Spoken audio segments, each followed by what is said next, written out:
Baik, bermula esok, Perintah Kawalan Pergerakan Bersyarat PKPB akan dilaksanakan. Yang akan menyaksikan sebahagian besar sektor ekonomi akan dibuka semula, termasuk restoran dan pelbagai kedai yang lain.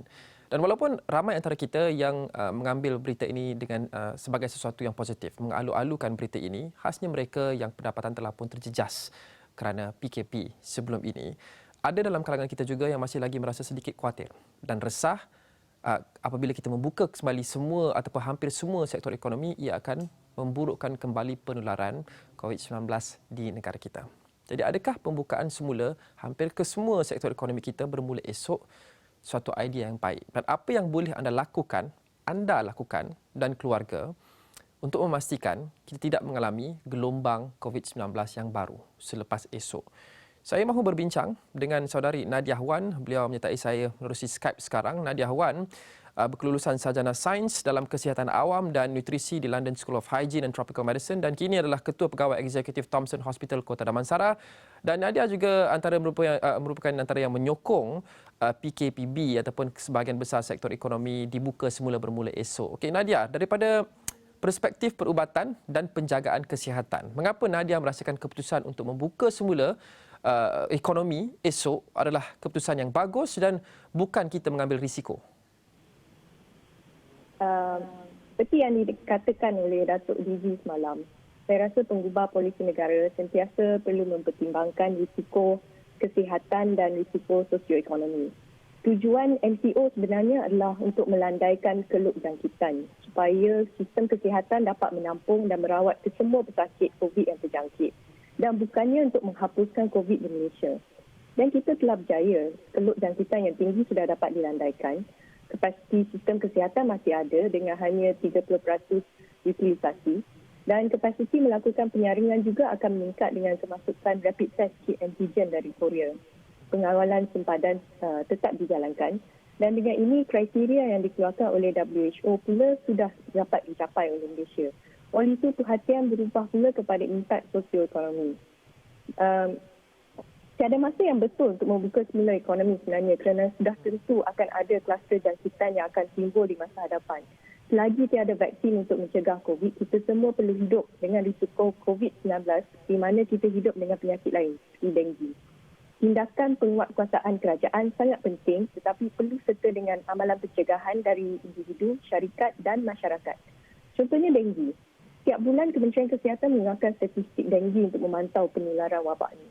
Apabila kluster ditekan, langkah-langkah pencegahan dan penguatkuasaan akan diambil dari fogging ataupun pemeriksaan tapak kerja hingga mengeluarkan saman atau perintah tutup. Rakyat pula sentiasa diingatkan untuk menjaga kebersihan supaya tidak membiarkan air bertakung contohnya. Langkah yang sama akan diambil dengan COVID. Sekiranya kluster baru ditekan, langkah-langkah pencegahan dan penguatkuasaan perlu diambil.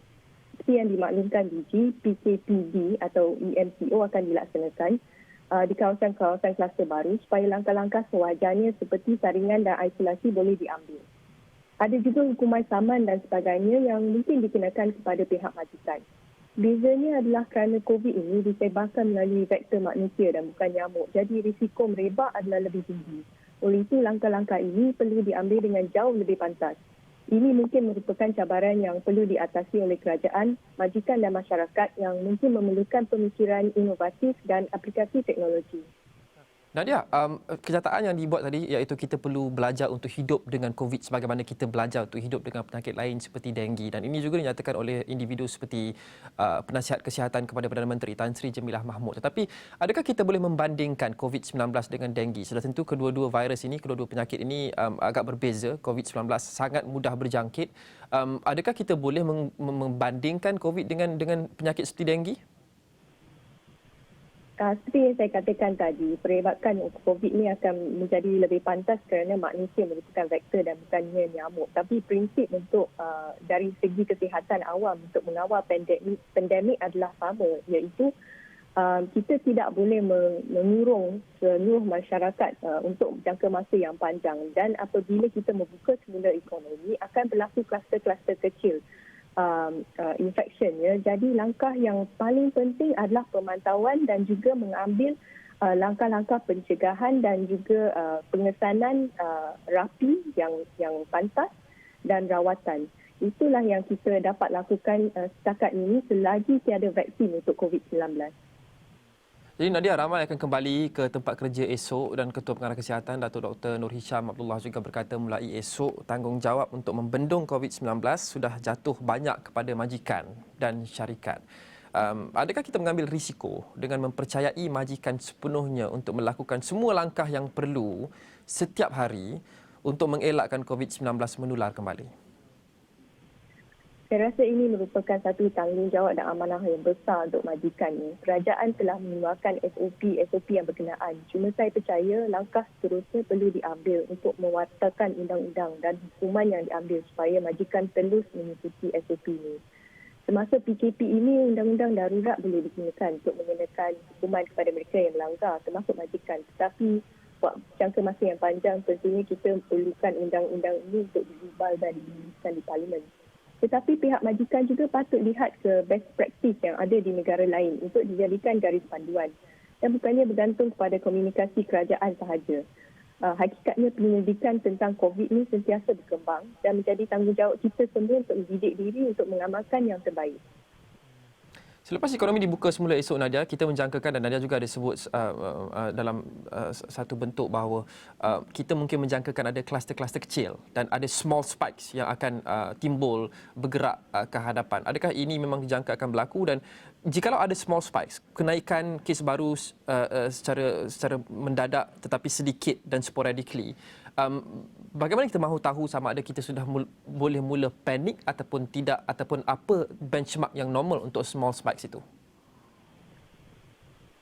Apa yang kita mahukan ialah keluk epidemik itu tidak overwhelm sistem kesihatan. Itu yang paling penting sekali. Kita tidak boleh avoid daripada masyarakat. Ada juga ahli masyarakat yang akan terjangkit dengan COVID selagi kita ada interaksi sesama manusia. Tetapi apa yang penting adalah untuk memastikan bahawa sistem kesihatan masih boleh menampung pesakit-pesakit COVID ini.